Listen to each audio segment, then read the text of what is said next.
ఈరోజు ఇక్కడ ఉన్నటువంటి కేంద్ర రాష్ట్ర పార్టీ కార్యవర్గ సభ్యులు, అదే సందర్భంగా తెలుగు తమ్ముళ్లకు పసుపు సైన్యానికి శుభాకాంక్షలు. కమిటీ సభ్యులకు 1875 క్లస్టర్ నుంచి వర్చువల్గా హాజరైన కార్యకర్తలు, నేతలకి స్వాగతం. మహానాడు అంటే కార్యకర్తల జోరు, పసుపు జెండా జోరు. ఈసారి వర్చువల్ మహానాడు కారణంగా వాహనాల హోరు తగ్గిందే కానీ మీలో జోష్ మాత్రం తగ్గలేదు, అది కనపడస్తా ఉంది. ఒకప్పుడు నేను దగ్గరుండి మీరందరూ కూడా ఉంటే, దూరంగా ఉంటే కనపడరేమో కానీ ఇప్పుడు టీవీల్లో మీ యొక్క ఇది చూస్తున్నా 1875 క్లస్టర్లు కూడా అనుసంధానం చేశాం. ఎప్పటికప్పుడు సమీక్ష చేసుకుంటున్నాం. ఈరోజు మీరు చూస్తే లక్షలాది మంది ప్రారంభం రోజునే అదరగొట్టారంటే అది ఈ యొక్క మహానాడు ప్రత్యేకత. పశ్చిమాసియా యుద్ధ కారణంగా బాధ్యత కలిగిన పార్టీగా మహానాడ్ని హైబ్రిడ్ మోడల్గా వర్చువల్, ఫిజికల్ రెండూ కలిపి నిర్వహించుకుంటున్నాం. మారింది మీటింగ్ విధానమే కానీ మహానాడు విధానాలు కాదు. అన్ని విషయాలు చర్చిద్దాం, ఫలితాలను సమీక్షించుకుందాం, భవిష్యత్తు ప్రణాళికలు ప్రకటించుకుందాం. సమాజమే దేవాలయం, ప్రజలే దేవుళ్ళు అని 44 ఏళ్ల కిందం పుట్టిన పార్టీ తెలుగుదేశం. కూడు గూడు గుడ్డ నినాదంతో రాజకీయాలకు కొత్త అర్థాన్ని ఇచ్చింది తెలుగుదేశం. సంక్షేమం, అభివృద్ధి, సుపరిపాలనను పరిచయం చేసింది తెలుగుదేశం. సామాజిక న్యాయం అమలు చేసి జెండర్ ఈక్విటీ కోసం నిరంతరం పోరాడి దేశ రాజకీయాలకు దిక్సూచిగా నిలిచింది తెలుగుదేశం. సంస్కరణలకు, విజన్ పాలిటిక్స్కు నాంది తెలుగుదేశం. నేటి తరానికి పార్టీ ఐడియాలజీని తెలియజెప్పాలి, తెలుగు జాతిపై ప్రభావాన్ని వివరించాలి. తెలుగుదేశం పుట్టుక, ప్రయాణం, ప్రస్థానం అన్నీ అద్భుతాలే, ప్రతి అడుగు సంచలనమే.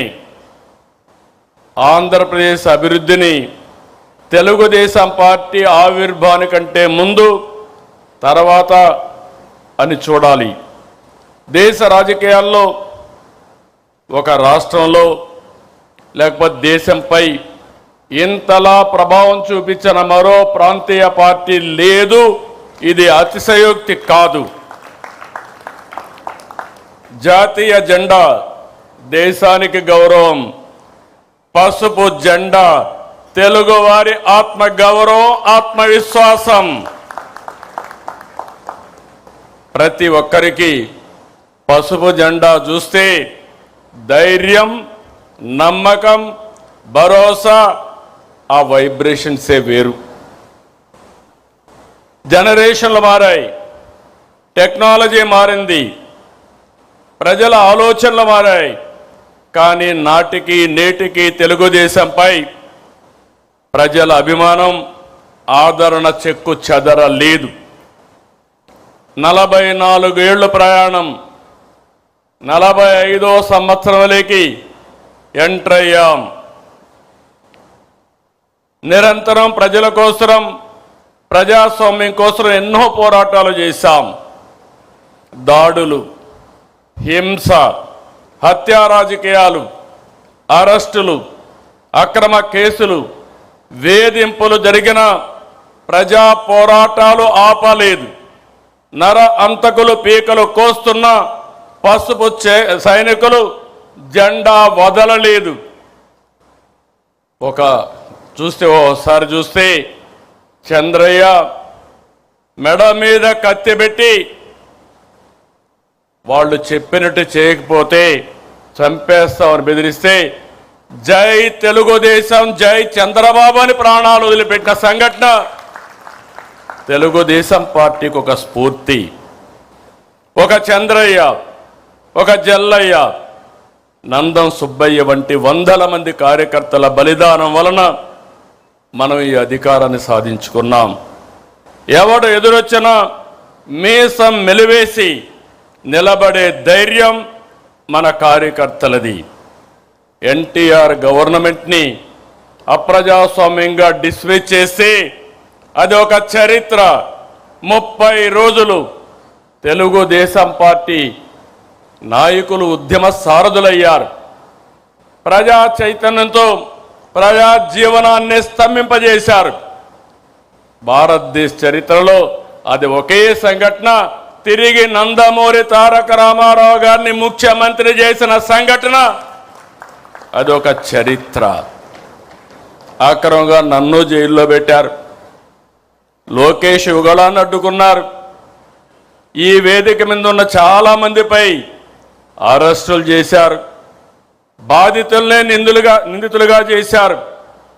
అయినా ఏ కార్యకర్త నాయకుడు తల వంచలేదు, వెనకడుగు వేయలేదు, పోరాటాలు ఆపలేదు.